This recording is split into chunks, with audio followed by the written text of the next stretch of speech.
একবার দেবী লক্ষ্মী ভগবান বিষ্ণুর সাথে দেখা করতে যান এবং বলেন, প্রভু, আমি যখন আপনার সাথে দেখা করতে আসছিলাম তখন আমার দৃষ্টি জগতের দিকে পড়ে।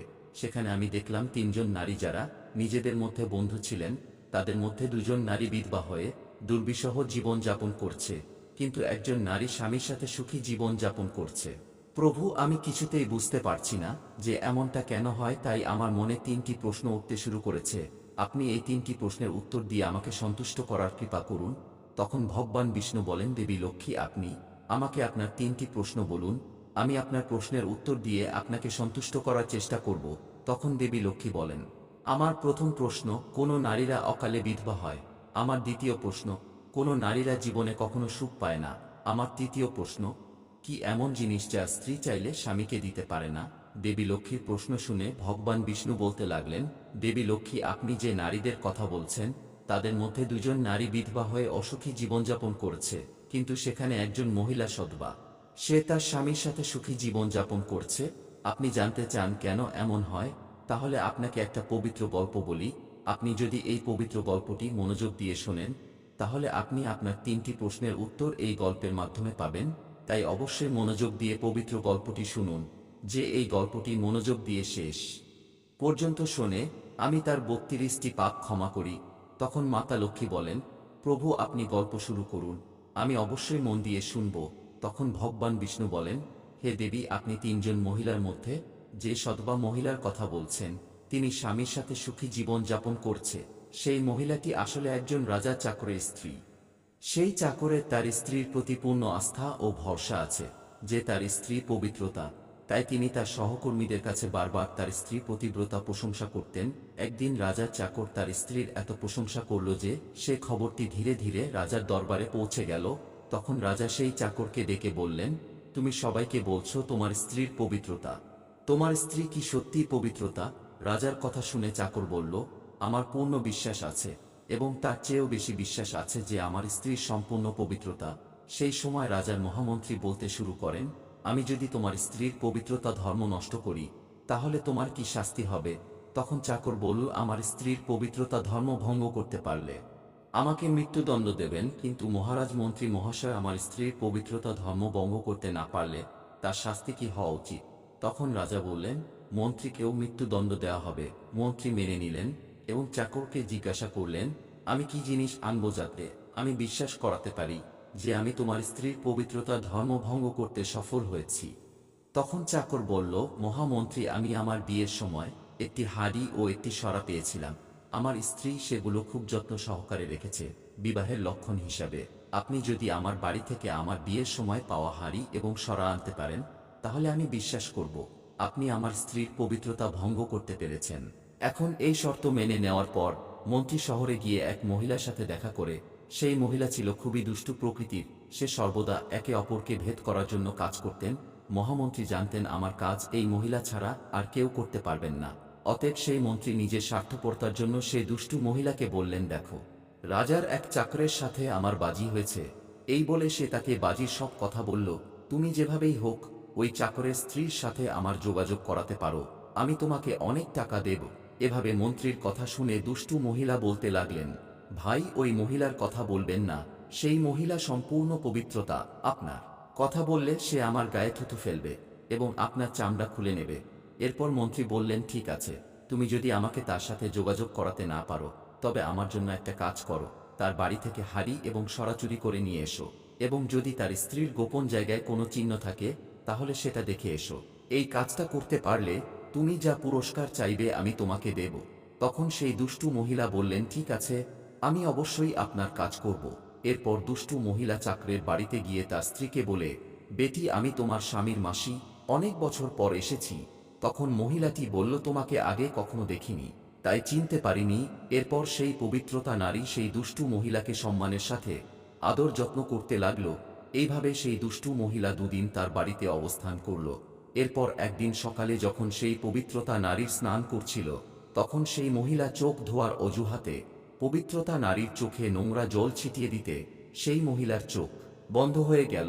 সেই সুযোগ এসে দেখে নেয় পবিত্রতা নারীর গোপন জায়গা ডান পাশে একটা তিল আছে এরপর স্নান সেরে ওই পবিত্রতা নারী রান্নাঘরে গেলে সুযোগ পেয়ে চাকরের ঘর থেকে হাড়ি ও সরা চুরি করে দুষ্টু মহিলা সেখান থেকে উধাও হয়ে যায় এবং মন্ত্রীর সাথে দেখা করে হাড়ি ও সরা দিয়ে পবিত্রতার গোপন চিহ্নের কথা জানায়।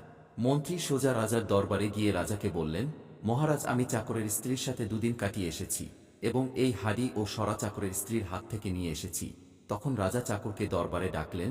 এরপর আর মন্ত্রীকে হাড়ি ও সরা দেখাতে বললেন এবং তার স্ত্রীর গোপন জায়গায় তিলের কথা বলতে বললেন। তখন চাকর মেনে নিলে, সত্যিই আজ আমার স্ত্রী পবিত্রতার ধর্ম ভঙ্গ করেছে। এরপর রাজা 5 দিন পর ফাঁসির তারিখ নির্ধারণ করলে পরদিন রাজা চাকরকে ডেকে তার শেষ ইচ্ছের কথা জিজ্ঞেস করলেন। তখন চাকর বলল, আমি আমার স্ত্রীর সাথে শেষবারের মতো দেখা করতে চাই।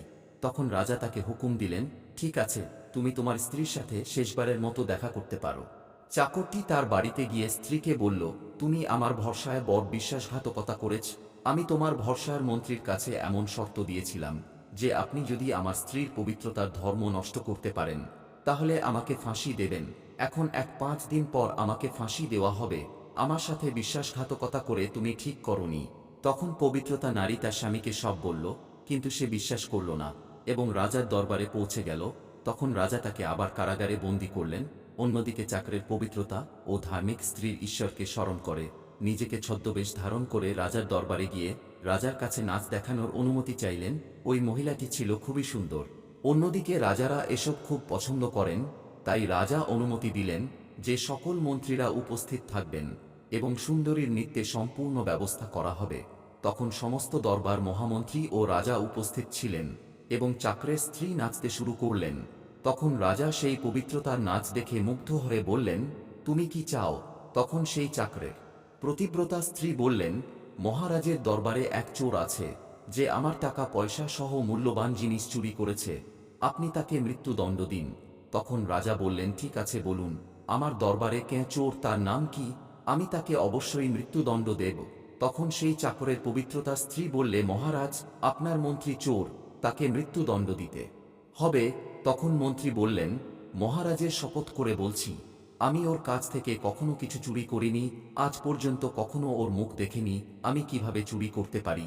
সাথে সাথে পতিব্রতা বলতে লাগলেন, মহারাজ, এই মন্ত্রী বলছেন আমাকে চেনেন না, তাহলে আপনি তাকে জিজ্ঞাসা করুন এই হাঁড়ি ও সরা কোথা থেকে এনেছে।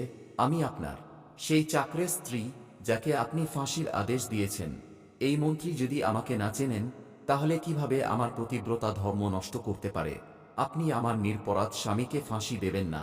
এই মন্ত্রী এক দুষ্টু মহিলাকে আমার কাছে পাঠিয়েছিলেন, আমার গোপন চিহ্নের কথা জানতে পেরেছে এবং সেই দুষ্টু মহিলা আমার ঘর থেকে হাড়ি ও ছড়া চুরি করে এনে মন্ত্রীকে দিয়েছে।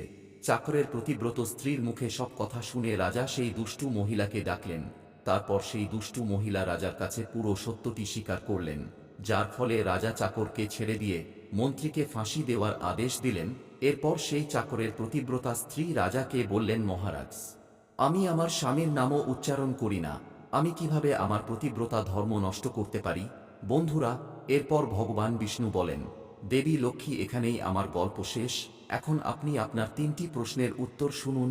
আপনার প্রথম প্রশ্ন ছিল, কোন স্ত্রী অকালে বিধবা হয়?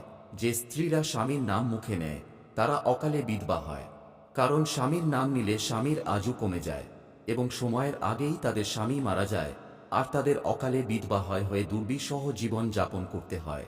আপনি যে 3জন বন্ধুর কথা বলেছিলেন তাদের মধ্যে 2জন ছিলেন বিধবা এবং একজন ছিলেন চাকরের স্ত্রী, যিনি একজন পবিত্রতা মহিলা ছিলেন এবং তিনি কখনো তার স্বামীর নাম উচ্চারণ করেনি।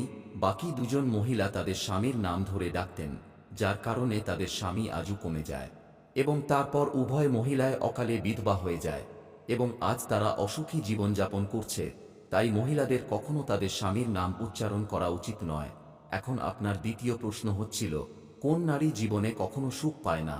যে মহিলারা তাদের স্বামীর অনুমতি ছাড়া কোনো তীর্থস্থানে যায় তারা জীবনে কখনো সুখী থাকে না এবং তারা কখনো তার স্বামীর ভালোবাসা পায় না। এরপর ভগবান বিষ্ণু বলেন, আপনার দ্বিতীয় প্রশ্ন ছিল, কি এমন জিনিস যা স্ত্রী চাইলেও তার স্বামীকে দিতে পারে না? একজন চরিত্রবান নারী কখনোই তার স্বামীকে গালি দিতে পারে না। যে নারী গালি দেয় সে কখনো চরিত্রবান নারী নয় এবং সে নারী সব সময় দুঃখ কষ্ট ভোগ করে। এভাবে 3টি গল্প শোনার পর দেবী লক্ষ্মী তার 3টি প্রশ্নের সম্পূর্ণ রূপে সন্তুষ্ট হয় এবং বলেন প্রভু বাস্তবে একজন ভালো চরিত্রের মহিলা কখনোই অসুখী জীবনযাপন করতে পারে না, কারণ দেবী লক্ষ্মী এমন বাড়িতে বসবাস করে এবং সেই ঘরটি সর্বদা ধন সম্পদে ভরা থাকে। এই ধরনের মহিলারা সর্বদা তাদের ঘর স্বর্গ করে তোলে।